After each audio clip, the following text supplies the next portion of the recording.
Ayon po sa 1 Corinthians chapter 11 and 26, isang pagpapaalala sa kagandahan ng Diyos sa pamamagitan ng kanyang mabiyayang pagpapatawad sa ating mga kasalanan. Ito ay hindi lamang isang ritual na ginagawa ng Iglesia, kundi ito ay isang pagsunod sa utos ng ating Panginoong Hesukristo. Hindi ito napapatawad ang ating mga kasalanan, subalit sinasalamin ito ang bagong tipan ng pagkikipag-ugnayan natin sa Diyos sa pamamagitan ah, ng kamatayan ni Jesucristo sa Kalbaryo. Ito rin ang isang malaking pagpapakita ng ating pakikipag-isa sa katawan ni Kristo, ang Iglesia.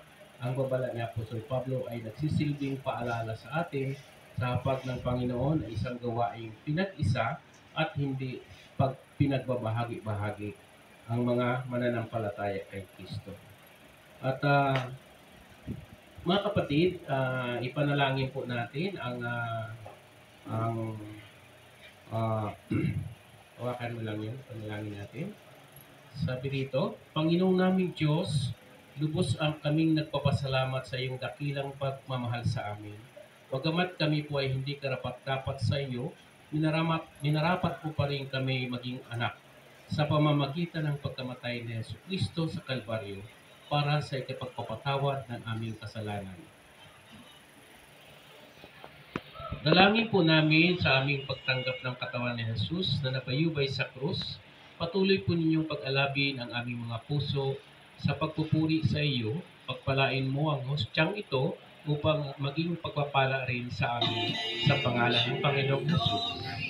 At gayon din, Panginoong naming Diyos, nagpapasalamat din kami sa iyo sa kaloob. Ang dugo ni Jesus na nabuhos sa krus ng Kalbaryo ang siyang naghugas sa aming mga kasalanan. Upang kami maging maituring mong mga anak, inihahandog po namin sa inyo ang aming pagsamba at pasasalamat bilang isang haing buhay para sa ikaluluwalhati ng iyong pangalan. Habang patuloy po namin ipinahayag ang iyong kaharian, ang iyong muling pagbabalik, ito po ang aming dalangin sa pangalan ng Panginoong Jesus. Amen. Pwede niyo na pong pamahagi.